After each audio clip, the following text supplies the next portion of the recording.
Bonjour à tous et bienvenue sur ce nouveau tuto de NinJavaScript. Cette vidéo est le 21e épisode de la série Comment créer un projet Angular. Dans l'épisode précédent, nous avons installé et configuré ensemble notre système de grid avec Gridster. Dans cet épisode, nous allons utiliser les variables d'environnement pour exporter une liste de widgets différentes en fonction de l'environnement courant. Nous en profiterons pour comprendre comment fonctionnent les variables d'environnement sur Angular et nous enrichirons la configuration de nos widgets. Vous allez voir qu'avec très peu de code, on peut gagner énormément en fonctionnalité, alors installez-vous, on démarre tout de suite.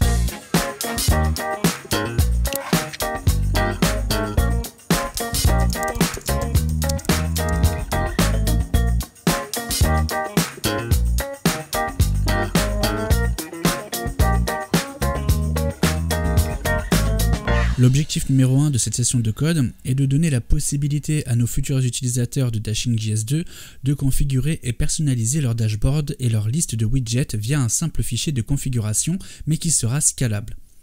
L'objectif numéro 2 est que nous-mêmes, nous puissions configurer un dashboard spécifique pour notre environnement de démo hébergé sur notre cloud GitHub Pages, mais également de pouvoir préconfigurer un dashboard d'exemple pour nos futurs utilisateurs qui n'auront qu'à modifier la configuration à leur convenance. L'objectif numéro 3 est d'enrichir nos widgets avec des paramètres pour personnaliser la couleur du background et ajouter une icône en trame de fond. Mais comment allons-nous faire tout ça? Eh bien, nous allons utiliser les variables d'environnement qu'offre Angular. Les variables d'environnement sont des variables dont la valeur change selon l'environnement dans lequel l'application est buildée. Par exemple, on pourrait avoir une variable d'environnement qui s'appellerait ma couleur préférée, qui dans le contexte du build de dev sera définie à rouge, mais dans le contexte d'un build de prod sera définie à bleu. Pour comprendre comment cela fonctionne, il faut se pencher sur les fichiers de configuration d'Angular CLI. Dans le fichier angular-cli.json, dans la propriété apps, nous avons un tableau qui se nomme environments. Dans ce tableau se trouve une liste d'environnements et chaque environnement fait référence à un fichier de variables. D'ailleurs, nous l'avions déjà survolé dans l'épisode 7 lorsque nous avions ajouté un nouvel environnement pour notre build de démo. Actuellement, nous avons 3 environnements de configurer, prod, demo1 et dev. Mais sachez que nous pouvons tout à fait ajouter autant d'environnements qu'on le souhaite. Donc concrètement, lorsque nous buildons notre application, nous lui spécifions l'environnement à prendre en compte en fonction de l'environnement demandé.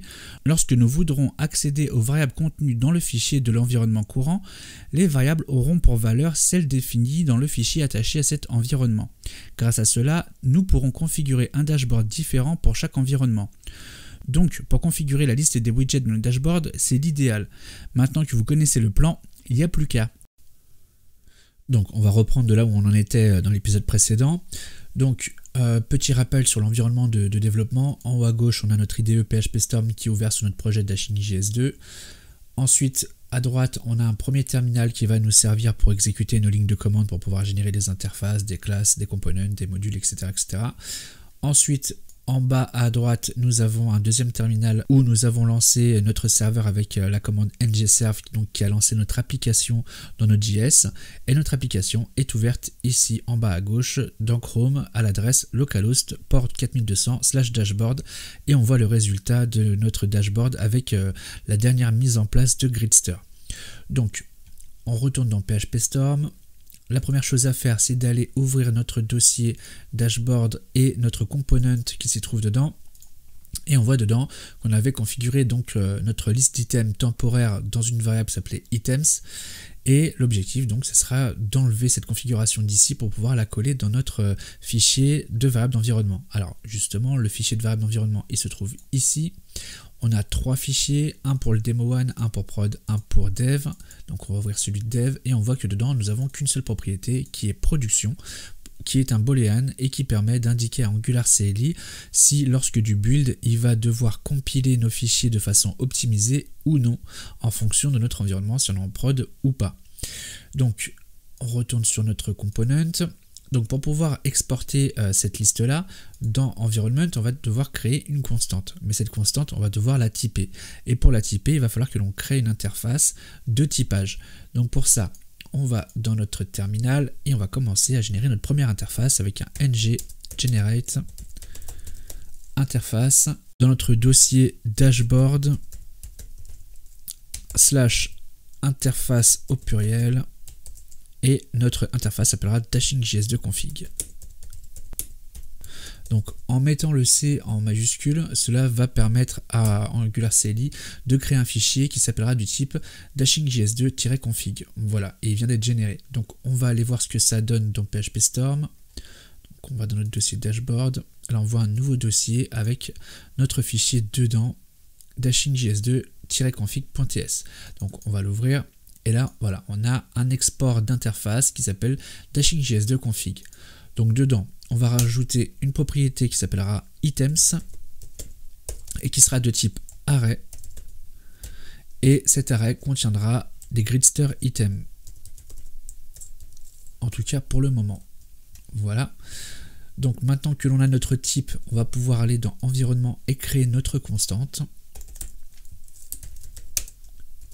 Qui sera de type dashing.js2-config que l'on va importer.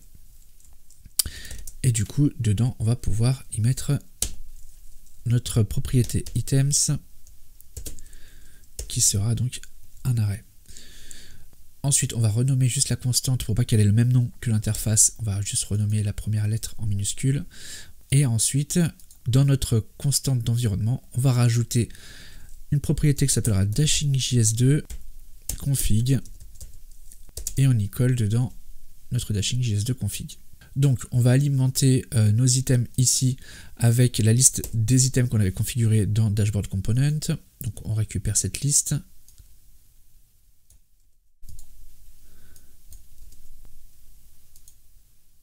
Alors là, PHP Storm me dit qu'il y a un problème. Peut-être que ça vient de l'interface. Ah oui, j'ai mis un N en trop.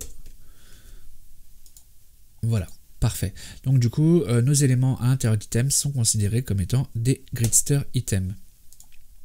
Donc comme on a 3 fichiers d'environnement différents, il va falloir que l'on fasse la même chose dans les 2 autres environnements. Donc on va copier notre constante. On ouvre nos 2 autres environnements. On rajoute notre constante.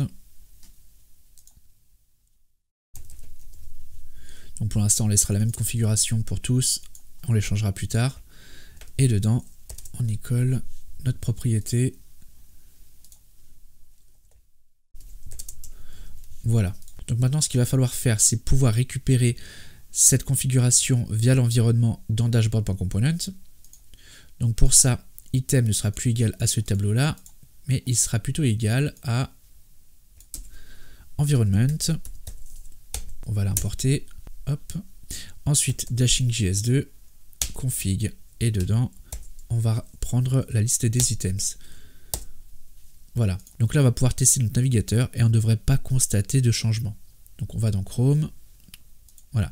Et il n'y a pas de modification. Tout est encore opérationnel. Et pourtant, nous avons déporté notre configuration dans des fichiers d'environnement.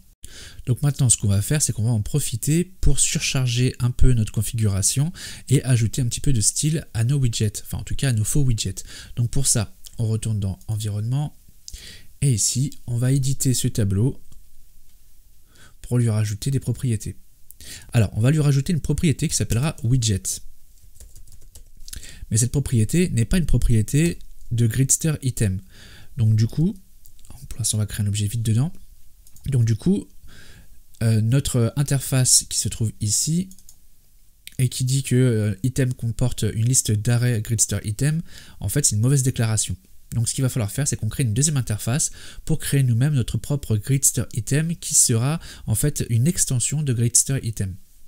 Donc pour ça, on va aller dans notre terminal et on va faire une génération d'une deuxième interface. Donc ngg, alors à la limite on va reprendre la commande qu'on avait fait juste avant, voilà. Et on va modifier juste le nom du fichier, ce sera dashing.js2 gridster item. Voilà, on génère. Donc voilà, le fichier vient de se créer, on retourne dans PHP Storm, hop, on voit notre deuxième fichier qui est là, et donc cette interface va étendre gridster item. Voilà, et la seule chose qu'on va rajouter dedans, ça sera widget. Donc en revanche, cette propriété widget, en fait, on ne peut pas la typer encore. Donc il va falloir créer encore une autre interface, mais cette fois-ci, on va la créer juste au-dessus. Et cette interface, on va l'appeler widget. Et dedans, on pourra du coup déclarer les propriétés que widget aura. et elle aura deux propriétés. La première, ce sera icon, qui sera de type string ou nul. Et ensuite, une deuxième propriété qui sera classe et qui sera pareil, string ou nul. Et du coup, on va pouvoir typer ici la propriété widget qui sera de type widget. Donc, il va falloir que l'on modifie maintenant notre première interface pour pouvoir lui indiquer que c'est plus une liste de Gridster item qui va attendre, mais une liste de dashing.js2 Gridster item. On la charge, on retire l'import obsolète. On va aller dans le dashboard.component également, puisque ici on avait déclaré que la liste des items est un array de type Gridster item, mais on va rajouter maintenant notre propre déclaration et on retire celle qui est obsolète. Voilà. Et du coup, dans notre environnement, widget est reconnu comme étant une propriété de notre interface. Donc on va pouvoir dedans y rajouter nos deux propriétés icon et classe.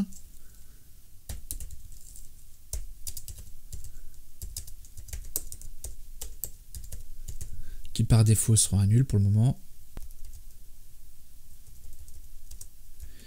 Voilà. Et ça nous permettra de pouvoir customiser nos items pour avoir un background différent, une couleur de texte différente ou rajouter une icône en trame de fond. Donc on va s'amuser à les customiser un peu. Donc, alors la première sera une icône de type font awesome et on va utiliser notre icône préférée, la magic. Attendez, je vais peut-être mettre en plein écran. Hop, voilà. Et la classe, donc on va utiliser une classe de bootstrap pour rajouter un background qui sera bg primary. Ensuite, le deuxième, on va utiliser toujours font awesome et on va utiliser par exemple Google. Et le background sera de type bg secondary. Pour le troisième, on va pas mettre d'icône. Comme ça, on va voir si la déclaration nulle fonctionne bien. En revanche, pour la classe, on va utiliser bg success. Pour celui d'en dessous, on va utiliser une icône de flat icône, puisqu'on les a mis en place dans le tuto qui était dédié aux icônes. Et on va utiliser l'icône YouTube. Et comme background, comme c'est YouTube, on va mettre du rouge avec un BG danger. Pour le suivant, on va pas mettre d'icône. Par contre, on va utiliser le BG warning. On va utiliser toutes les couleurs de Bootstrap, enfin au maximum. Ensuite, le BG info, le BG light. Alors, petite particularité pour le BG light, en fait, le BG light est un background très clair qui est presque blanc. Du coup, notre texte étant blanc, on le verra pas. Donc, on va rajouter un texte dark. Voilà. Ensuite, on va utiliser l'icône de font awesome ici pour mettre par exemple le Bitcoin et on va utiliser le background BG Dark. Ensuite on va utiliser encore une icône de font awesome qui sera FA download et on va utiliser le background totalement blanc BG white et pareil on va rajouter texte dark pour qu'on puisse voir le texte sur fond blanc. Ensuite on va utiliser une autre icône de flat icône qui est celle de GitHub et on va utiliser BG primary, ensuite on va utiliser BG secondary, BG success et pour le dernier on va utiliser une icône de type font awesome warning et on va utiliser le BG danger. Voilà, donc là on a configuré nos éléments mais on ne récupère pas encore ces paramètres dans nos widgets. Donc pour ça il va falloir que l'on modifie notre vue. Donc pour ça on va aller dans la vue de dashboard component.html. Dans l'item conteneur, on va rajouter la directive ngClass et qui sera égale à item.widget.class. Ensuite, ici, on va rajouter une icône. On va également utiliser la directive ngClass et la valeur sera item.widget.icon. Voilà, donc là, on va rajouter une classe bg icône. Donc maintenant on va rajouter un petit peu de style CSS pour que notre icône puisse être une trame de fond. Donc pour ça on va aller dans le CSS, dans notre élément item conteneur, on va cibler donc notre balise i qui est de type bg icon et les propriétés CSS qu'on va lui appliquer déjà ça sera l'opacité qui sera un alpha de 0,2. Ensuite, la position. qu'on mettra en absolu. Le Z-index, pour éviter que cette icône passe au-dessus de tous nos éléments, on va le mettre à 0. Ensuite, on va l'aligner avec un vertical align qu'on mettra en center. On va utiliser le text align qu'on met également en center. Et pour que notre icône soit responsive, on va utiliser font size avec la propriété de 10 view with. Voilà, on va pouvoir aller voir le résultat sous Chrome. Donc on va mettre en plein écran. Hop, et voilà. Là tout de suite, on a un beau résultat graphique avec des icônes en train de fond, des textes qui changent de couleur en fonction du contexte et quelque chose de plutôt assez agréable à regarder. Donc ce qu'on va faire maintenant, c'est tester le fait d'avoir un dashboard différent quand on est en dev ou quand on est sur Demo One. Donc on va remettre Chrome à sa place.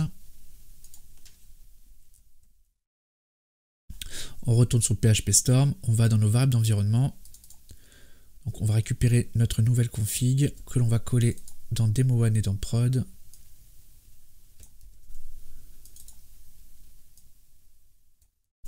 Voilà, et par exemple dans environnement, donc qui est notre environnement de dev, on va enlever les 3 premières icônes par exemple. Peut-être même toutes d'ailleurs.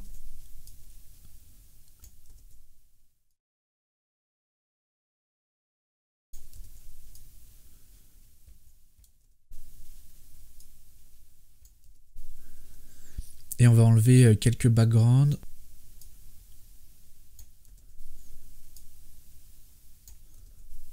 Par exemple 1 sur 2.